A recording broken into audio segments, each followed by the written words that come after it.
If God preordained everything, why should I be held accountable? The last pillar of the Islamic faith, one that every Muslim believes, is the concept of Al-Qadr, which closely translates to predestination or preordainment, sometimes translated as predestination or divine decree, destiny or fate. When one believes in the tenet of Al-Qadr, translated as divine decree, they affirm that everything, good or bad, that happens in their life emanates from God the Almighty and is something He willed to happen. Al-Qadr in Arabic translates to mean to measure, to determine, to assess, to decide, to judge. In the context of religion, the term means divine determined measurements and sustenance for everyone and everything in accordance with His wisdom and power. God states in His book, "Indeed, all things we created with predestination." Quran chapter 54, verse 49.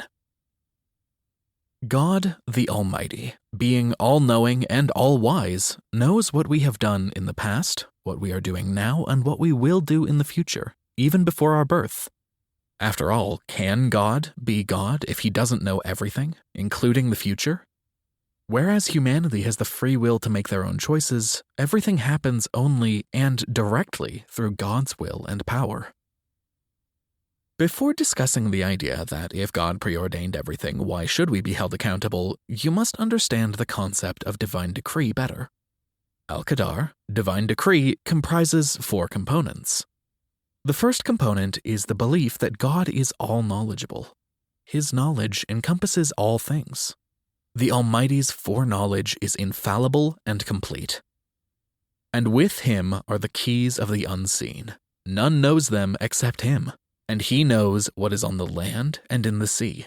Not a leaf falls but that He knows it, and no grain is there within the darkness of the earth, and no moist or dry thing but that it is written in a clear record. Quran chapter 6, verse 59.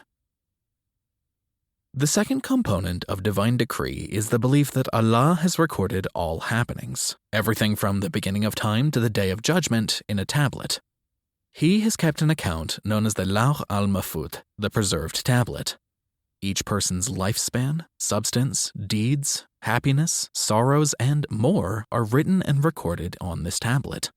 In fact, according to a narration of the Prophet Muhammad, peace be upon him, Allah the Glorious recorded the measurements of all matters regarding His creation 50,000 years before He created the heavens and the earth. Do you not know that Allah knows what is in the heaven and earth? Indeed, that is in a record. Indeed, that for Allah is easy. Quran chapter 22, verse 70. The third component of divine decree is the belief that nothing can occur without the will and power of Allah, whether the event stems from the action of the Almighty or the actions of humanity. Nothing occurs haphazardly or by accident. The Almighty has decreed everything. Muslims acknowledge that anything that has happened could not have been avoided or prevented. No one can avoid an occurrence unless God has willed it. By contrast, whatever has not reached, attained, or afflicted a person was not meant to touch or afflict that person by God's will. Our Prophet, peace be upon him, narrated, "Know if all of humanity gathered to harm you, they could not harm you unless Allah had decreed. The pen has been lifted and the pages have dried."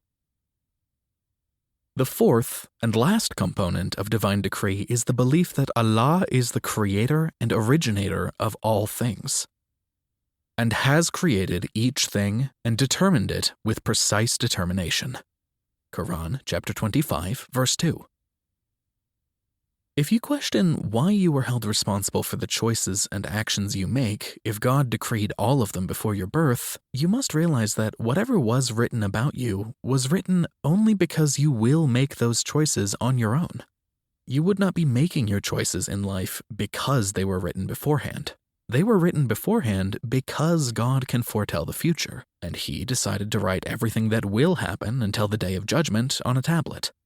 But because God wrote all that will occur in your life in a tablet doesn't mean that God determined or dictated the choices and actions you will take, and that these decisions are preordained for you against your will.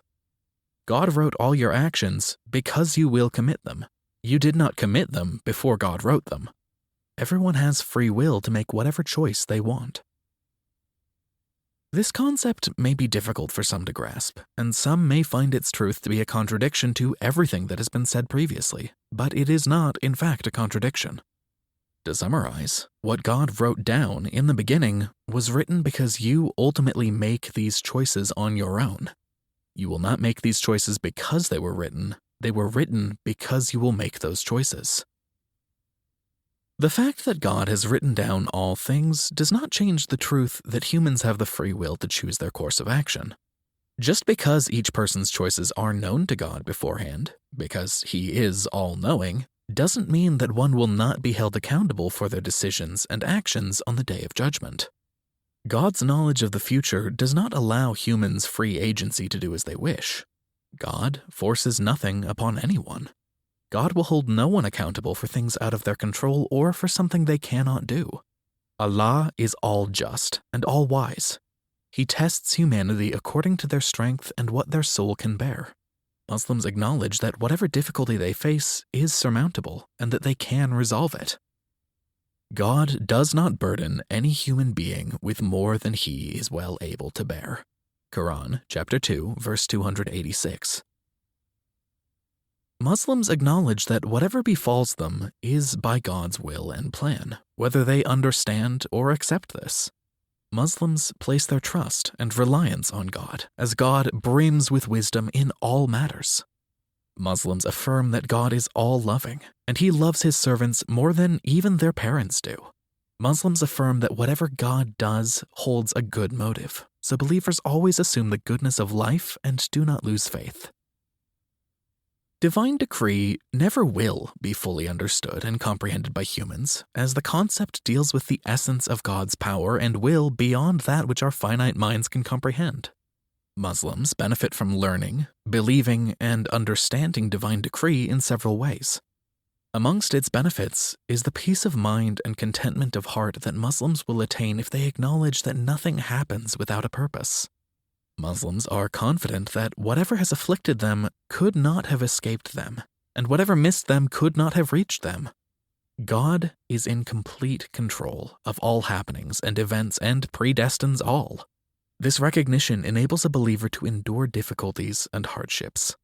Muslims do not grieve over what could have happened if things had taken a different course.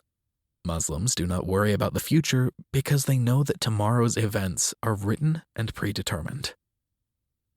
The act of learning and believing in the divine decree increases and enhances one's belief and trust in God. As one's reliance on God increases, the likelihood of performing good deeds increases. Faith in divine decree decreases pride and arrogance in one's deeds, as believers acknowledge that their intelligence and actions did not emanate from them.